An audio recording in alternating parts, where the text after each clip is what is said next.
Assalamualaikum warahmatullahi wabarakatuh. Perkenalkan, saya Heri Sucipto, mahasiswa program studi Nurse Sekolah Tinggi Ilmu Kesehatan Indonesia Maju. Dalam kesempatan ini saya akan mempraktekkan suatu metode, yaitu pijat oksitosin. Karena hal-hal yang sangat dikeluhkan oleh ibu menyusui adalah menurunnya produksi ASI, sehingga ada beberapa metode, ada salah satu metode yang kita lakukan, yaitu pijat oksitosin yang berfungsi sebagai untuk meningkatkan produksi ASI pada ibu menyusui. Untuk itu mari kita saksikan. Pertama yang perlu kita lakukan sebelum melakukan pijat oksitosin adalah yang pertama, kita cuci tangan terlebih dahulu.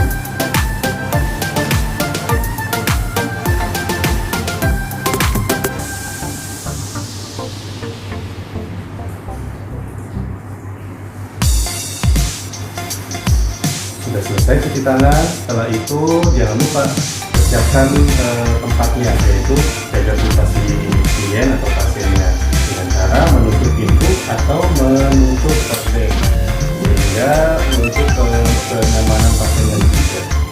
Yang ketiga, kita jelaskan kepada pasien bahwa apa itu pijat oksitosin, fungsinya untuk apa, dan nanti prosedurnya seperti apa. Kita jelaskan terlebih dahulu. Baik, untuk mempersingkat waktu, langsung saja saya lakukan pemeriksaan atau tindakan pijat oksitosin. Langkah pertama yang kita lakukan adalah memposisikan pasien serendah mungkin dan bisa juga memeluk bantal seperti ini ya. Setelah itu kita tutupkan handuk di tubuh pasien. Yang berapa untuk menutupi daerah-daerah yang nanti terlihat, sehingga pasien merasa nyaman, rileks, dan terjaga privasinya. Agak menunduk kepalanya. Selanjutnya kita balurkan tangan kita dengan minyak. Bisa dengan menggunakan minyak zaitun atau minyak baby oil, itu juga bisa. Setelah dibalurkan minyak, pertama yaitu kita pijat di daerah leher pasien. Kita lihat dulu tulang leher pasien untuk sebagai patokan. Kita sudah ada di tulang leher pasien, kita pijatnya di kanan dan kirinya. Gerakannya yaitu dengan jempol, dengan ibu jari kita, dengan cara memutarkan sedikit tapi tegas ya, pelan-pelan tapi tegas.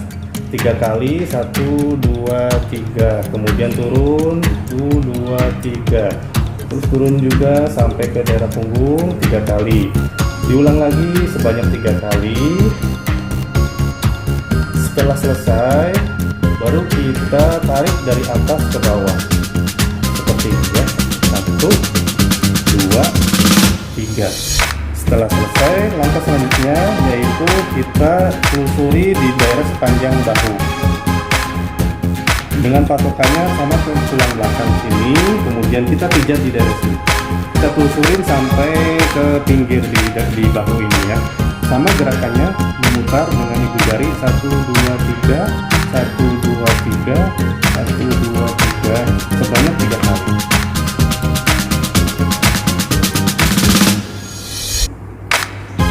Sudah 3 kali, kita telusurin juga dari tengah ke samping kanan kiri, 1, 2, 3. Setelah selesai, selanjutnya jika minyaknya kurang, kita baru tambahkan.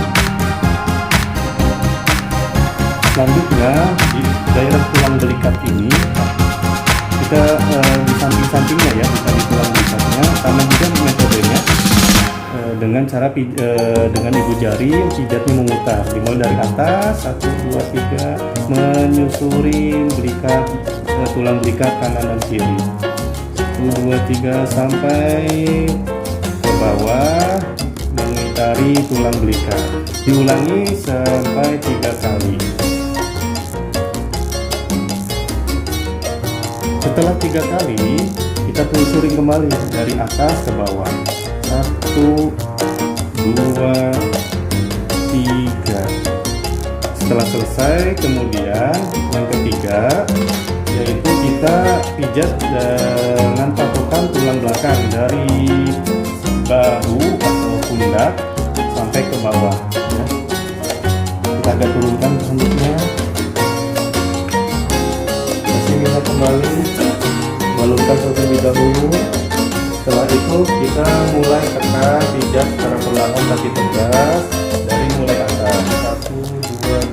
gerakannya sama, yaitu memutar 1, 2, 3 sampai ke bawah. Jika sudah ke bawah, balik lagi, ulangi sampai 3 kali. Setelah 3 kali, baru kita telusurin dari atas ke bawah. 1, 2, 3. Setelah selesai, kita ulangi. Sekarang mulai dari bawah. 1, 2, 3 sampai ke atas. Gerakannya masih tetap sama, yaitu memutar dengan pelan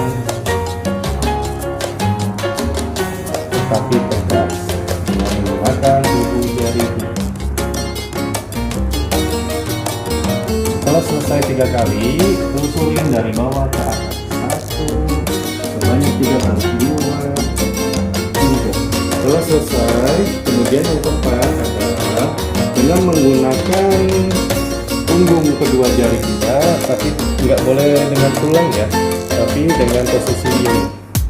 Kedua tangan kita, jari telunjuk sama jari tengah kita kepalkan dengan menggunakan daerah sini, yaitu kita pijat membentuk huruf, membentuk hati atau lock ya, seperti ini ya. 1, 2, 3, 1, 2, 3, 1, 2, 3, 1, 2, sampai pasien atau kuningan ini akar. Diulangi lagi. Kalau gerakan seperti ini kita bisa lebih dari 3 sesuai dengan kondisi pasiennya atau kliennya, bisa sampai 5. Bisa diulang minimal 3 kali.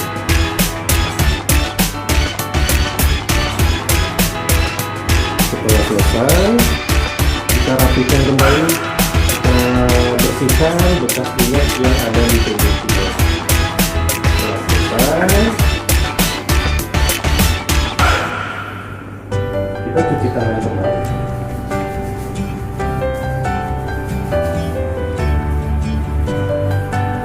Dan perlu diingat, untuk pijat oksitosin ini nggak mesti dilakukan di pusat kesehatan, misalkan puskesmas atau klinik.